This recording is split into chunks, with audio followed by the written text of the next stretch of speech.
എന്താ സാർ? അവന് സെക്യൂരിറ്റി ആയിട്ട് ഞാനോ? ഏയ്, കുഴപ്പമൊന്നും ഉണ്ടായിട്ടില്ല. എനിക്കങ്ങനെ ഒരു കോംപ്ലക്സും ഇല്ല.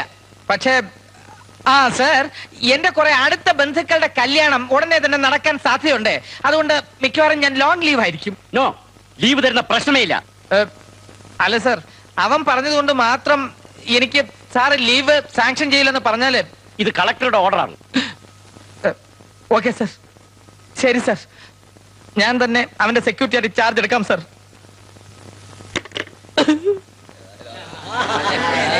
കാടും നാടും വിറപ്പിച്ച ഈ ഭീകരനെ കീഴടക്കിയവർ, ഈ ധീരകൃത്യം ചെയ്തവർ ആന്ധ്രക്കാരല്ല, ഒറീസക്കാരല്ല, ഹരിയാനക്കാരല്ല, രണ്ട് കറുത്ത മലയാളികളാണ് സുഹൃത്തുക്കളെ. ഈ മലയാളികൾ ആലപ്പുഴക്കാരല്ല, കൊല്ലംകാരല്ല, തൃശൂർക്കാരല്ല, നമ്മുടെ പാലക്കാട് ജില്ലയിലെ രണ്ട് മലയാളികളാണ് സുഹൃത്തുക്കളെ.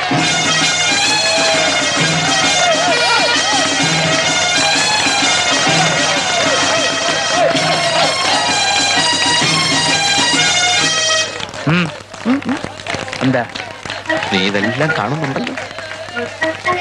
നീ ഇങ്ങനെ ചുമ്മാ വന്നാലെങ്ങനെയാ? ഞങ്ങളുടെ ബോഡി ഗാർഡാണ് നീ. ശത്രുക്കൾ ഏതെങ്കിലും ഭാഗത്തുനിന്ന് ഞങ്ങൾക്ക് നേരെ ബോംബ് എറിയുന്നുണ്ടോ വെടിവെക്കുന്നുണ്ടോ എന്നൊക്കെ ശ്രദ്ധിക്കണോ. നിന്റെ നേർക്കുള്ള വെടി ഒരൊറ്റ തോക്കിന്നേ വരാൻ സാധ്യതയുള്ളൂ. ഏത് തോക്കിന്ന? എന്റെ തോക്കിന്ന്. ആദ്യം ആളാവല്ലടാ. ആളാവല്ലേ നീ? ഭാഗ്യനാഥാ, നീ ഇപ്പൊ പറഞ്ഞ കാര്യം ഞാൻ മേലധികാരികളോട് പറഞ്ഞാലുണ്ടല്ലോ, ആ നിമിഷം നീ അകത്താ. നിങ്ങളുടെ മുന്നിൽ വെച്ച് എനിക്ക് ഈ ധീരാത്മാക്കളോട് ഒരു അപേക്ഷയുണ്ട്. 25 ലക്ഷം പാർട്ടി ഫണ്ട് അപഹരിച്ച കശ്മലന്മാരെ ദയവ് ചെയ്ത് എനിക്കൊന്ന് പിടിച്ചതാ.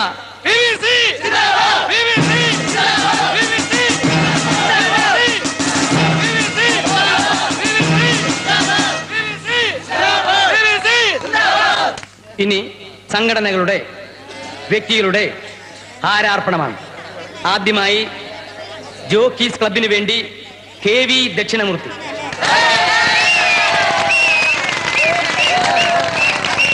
വിമൻസ് കോളേജിന് വേണ്ടി അഞ്ജു രാഘവ്,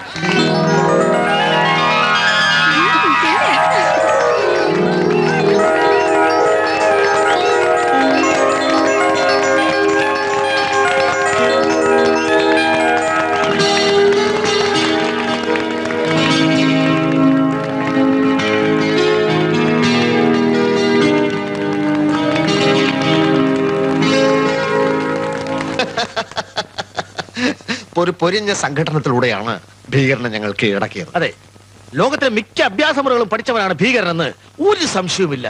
ഒടുവിൽ ഞങ്ങളുടെ വടക്കൻ മുറയിലുള്ള കളരി അഭ്യാസത്തിലൂടെ അവനെ കീഴടക്കുകയായിരുന്നു. റിവാർഡ് തുകയായ 50 ലക്ഷം രൂപ കിട്ടിയാൽ നിങ്ങൾ അത് എന്ത് ചെയ്യാൻ ഉദ്ദേശിക്കുന്നു? ഏതെങ്കിലും അനാഥ മന്ദിരത്തിന് സംഭാവന ചെയ്യും. ഉവ്വ്, അച്ചായന്റെ വീതമായ 25 ലക്ഷം രൂപ അനാഥ മന്ദിരത്തിന് സംഭാവന ചെയ്യും. എന്റെ വീതം എന്റെ കയ്യിൽ തന്നെ കാണും. ഫിക്സഡ് ഡിപ്പോസിറ്റ് ഇല്ല.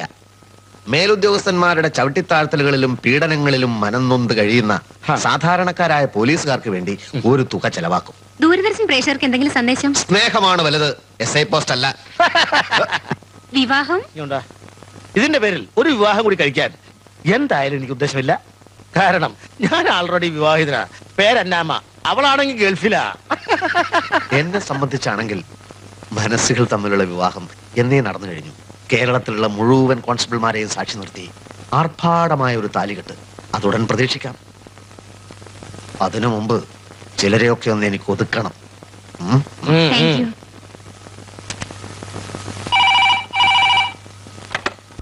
ഹലോ. അഞ്ജു, എന്തായി രാത്രിയിലെ? ആർഭാടങ്ങളൊന്നും വേണ്ട, സിമ്പിൾ ആയിട്ട് മതി. ഒക്കെ ഞാനൊന്ന് പറഞ്ഞതല്ലേ. അത് പെട്ടെന്ന് കുറച്ച് കാശ് കയ്യിൽ വരുമെന്ന് അറിഞ്ഞപ്പോ ഞാനൊന്ന് അഹങ്കാരിയായി പോയതാണ്. ഒന്നും വേണ്ട, കല്യാണം തിരുവങ്ങാട്ടെ ശ്രീരാമക്ഷേത്രത്തിൽ വെച്ച് മതി. ശ്രീരാമക്ഷേത്രത്തിൽ വെച്ചാവുമ്പോ സീതയെ പോലെ നീ വിരഹിണിയാവോ? സാരില്ല, ഏകപത്നി വ്രതക്കാരനായിരുന്നല്ലോ ശ്രീരാമൻ. ദുഃഖം ഞാൻ സഹിച്ചോളാം.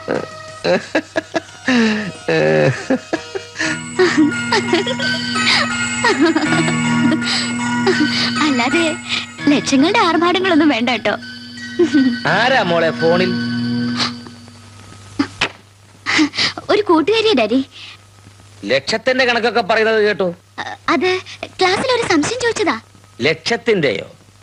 ബോട്ടണിക്ക് പഠിക്കുന്ന മോക്ക് എങ്ങനെയാ ലക്ഷത്തിന്റെ സംശയം? പുതിയ സിലബസിലുള്ളതാ. ഡാഡിക്ക് അതൊന്നും പറഞ്ഞപ്പോ മനസ്സിലാവില്ല. എന്താ മോളെ? ഒന്നല്ലോ അമ്മേ. അല്ല, ഇതെന്താ വന്ന കാലത്തിന് നിൽക്കുന്നേ? പിന്നെ വന്ന കാലം നിൽക്കാൻ ഈ കാലല്ലാതെ നീ വേറെ കാലം അകത്ത് കരുതി വെച്ചിട്ടുണ്ടോ? ഉണ്ടോടി? ഇന്നെന്താ വന്ന് കയറിയപ്പോ തൊട്ട് ദേഷ്യം? എടി, നമ്മുടെ മോളെ നീ ശ്രദ്ധിച്ചായിരുന്നു? എന്തേ? ഈയിടെയായിട്ട് അവക്കൊരു ഇളക്കം പോലെ തോന്നുന്നില്ലേ? ഇളക്കോ? എടി, മെഡിക്കൽ ഭാഷ പറഞ്ഞാൽ അവക്ക് വല്ല പ്രേമപ്പനിയും പിടിച്ചോന്നൊരു സംശയം. അതെ, കുറച്ച് ലക്ഷം കൂടെ ഒപ്പിച്ചു കൊടുത്താൽ പരിയാരം മെഡിക്കൽ കോളേജിൽ ഒരു സീറ്റ് ഒപ്പിച്ചെടുക്കാം. അത് പാടായി പോവും എന്റെ ചന്ദ്രമതി. അയ്യോ, അങ്ങനൊന്നും പറയരുത്, എനിക്ക് BP കൂടും. അല്ല, അതിന് ഞാൻ ഗുളിക തരാം. പക്ഷെ എന്റെ BP ആര് മാറ്റും ഭഗവാനെ?